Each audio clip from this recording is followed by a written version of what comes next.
ආයුබෝවන් සියලුම සිතුම් පැතුම් මිටුවන නිරෝගීමත් දවසක් කියලා ප්‍රාර්ථනා කරන ඔයාලා හැමදෙනාටම මම අද ගෙනල්ලා තියෙන්නේ ඉන්දියාප්ප රෙසිපි එකක්. මම අද හදන්නේ පාන් පිටි ඉන්දියාප්ප. මේ පාන් පිටි ඉන්දියාප්ප හදනකොට මේක ඇවිල්ලා අර අපි කලින් සම්ප්‍රදායික විදිහට නැතුව අර මුට්ටියක් උඩට පොට්ටනිය බැදලා පාන් පිටි ටික තියලා තම්බල එහෙම නැතුව මේක අපිට ඉක්මනින් හදා ගන්න පුළුවන් විදිහට තමයි මම මේක හදන්නේ. ඉන්දියාප්ප කොච්චර කෑවත් පාන් පිටි ඉන්දියාප්ප තමයි මට රංගල ගොඩක්ම රස. මේක හදන විදිය හරියට බලා ගන්න වීඩියෝ එකත් එක්ක අවසානකම් රැඳිලා ඉන්න කියලා ඉල්ලනවා. channel එකට අලුත් කෙනෙක් ඉන්නම් channel එක subscribe කරලා එකතු වෙන්න. එකතු වෙලා ඉන්න ඔයාලා හැම දිනාටම ගොඩක් ස්තුතියි. අපි යමු වීඩියෝ එකට.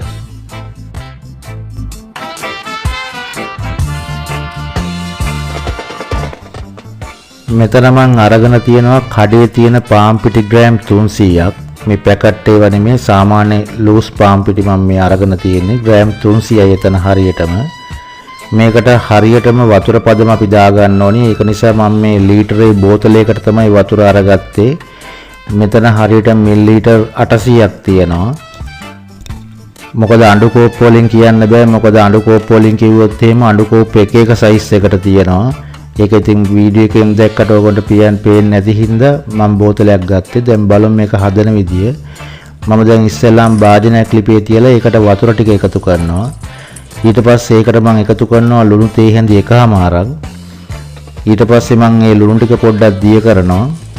ඊට පස්සේ මම එතනට එකතු කරනවා තෙල් මේසි හැඳි 3ක්. ඒක එකතු කරලා මම වතුර ටික රත් වෙනකම් පොඩ්ඩක් මේක ලිපේ තියා ගන්නවා. දැන් වතුර ටික රත් වෙලා මේ වගේ නටනකොට තමයි මම පාන් පිටි ටික එකතු කරේ මෙතන. එකතු කරලා මේක එක දිගට හැඳි ගන්න ඕනි. මේක හොඳට වතුර එකට කලවම් වෙනකන්. මම මෙතන ඇවිල්ලා වතුර මිලිලීටර් 800ට පාන් පිටි ග්‍රෑම් 300ක් තමයි දැම්මේ. මගේ පදමට ආපු ගාන තමයි මම ඔකට පෙන්නුවේ. ඒක සමහරක් පිටි වලට ඒක වෙනස් වෙනවද කියන්න මම හරියට දන්නේ නැහැ. සමහර ඒවාට වෙනස් වෙලක් පුළුවන්. ඒ කොහොම වුණත් මේක අපිට හදා ගන්න ඕනි පදම මම පෙන්නන්නම්. ඒකන්ද වීඩියෝ එකත් එක්ක අවසානකම් රැඳිලා ඉන්න. පාන් පිටි ටික එකතු කරාට පස්සේ ගින්දර අඩු මට්ටමේ තියාගෙන තමයි මේක අපි කලවම් කරන්න ඕනි. මෙන්න මේ පදමට තමයි ඇවිල්ලා ගන්න ඕනි. මට විනාඩි 6ක් විතර තමයි ගියේ මේකට. මේ පදම තමයි මම හදලා ගත්තේ. දැන් මම මේක තඹ ගන්න ඉස්සෙල්ලාම වතුර එකක් ලිපේ තියලා ඒක ස්ටිම් කරගන්න විදිහට වතුර ටික රත් වෙන්න තියනවා. රත් වෙන්න තියලා මම ඉන්දියාප්ප ටික වක් කරගන්න ලෑස්ති කරනවා. බලන්න දැන් මේක අතේ ඇලෙන්නේ මොනක්වත් නැහැ.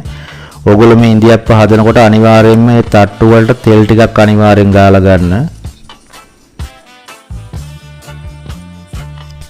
දැන් ඊට පස්සේ ඉන්දියාප්ප වංගෙඩියට පුරවනකොට මේ ඉන්දියාප්ප වංගෙඩිය කට ළඟට වෙනකම් පුරවන්නේ බාගෙට වගේ තමයි පුරවන්න ඕනේ. පුරවලා මේ වගේ හිමිවක් ගන්න තියෙන්නේ. මේකේ නම් ඉන්දියාප්ප හොඳ හීනි රැලි මේකේ තියෙන. සමහරක් ඒවා ඝනකම රැලි වගේ තියෙනවා. ඒක එක ඉන්දියාප්ප වංගෙඩිය හැටියට තමයි මේ වෙන්නේ. මේකේ නම් ගොඩක් හීනට ලස්සනට තියෙනවා බලන්න.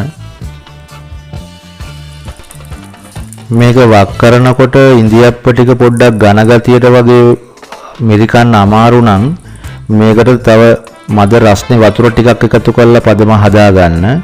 මේක තුනී වෙලා වගේ තියෙනවා නම් ඔයගොල්ලන්ට පිටි ටිකක් එකතු කරලා මේ පදමට හදා ගන්න පුළුවන්. ඒ කිසිම ගැටලුවක් නැහැ. වතුර එකතු කරනකොට මද රස්නේ වතුර ටිකක් එකතු කරලා හදා ගන්න පුළුවන්. මේකේ නම් එහෙම කිසිම අවුලක් නැහැ. මේ ගානට වැක්කිරෙනවා.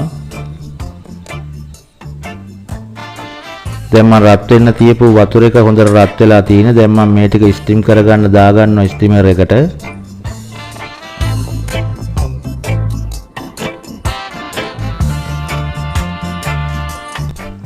මේ ඉන්දියාප්ප ටික තැම්බෙන්න තියලා විනාඩි 4කට පස්සේ දැන් බලන්න මේ ඉන්දියාප්ප ටික හොඳටම තැම්බිලා තියෙනවා. ඕගොල්ලෝ මේක ස්ටිමර් එකෙන් ගත්තාම ගත්ත ගමන් ගලවන්න එපා. මේක ටිකක් වෙලා නිවෙන්න දීලා ඕනේ ගලවන්න. මේකට ඉතින් ඇත්තටම චිකන් කරියක් කෑවම මාර රසකට තියෙනවා. මම නම් මේකට ලෑස්ති කරගත්තේ චිකන් හැදුවේ නෑ. මම මේකට ලෑස්ති කරගත්තේ සීනි සම්බෝලයි අල කරියකුයි තමයි ලෑස්ති කරගත්තේ. සීනි සම්බල් හරියට හදන විදිය බලන්න මම වීඩියෝ එකක් කරලා තියෙනවා. ඒකත් බලන්න කියලා ඉල්ලනවා. කොච්චර ඉන්දියාප්ප කෑවත් පාන් පිටි ඉන්දියාප්ප තමයි ඇත්තටම මට නම් ගොඩක්ම රස. ඕගොල්ලොත් හදලා බලන්න එහෙනම්. අපි ඊළඟ වීඩියෝෙන් හම්බෙමු. ඔබ සැමට සුබ දවසක්. ස්තුතියි.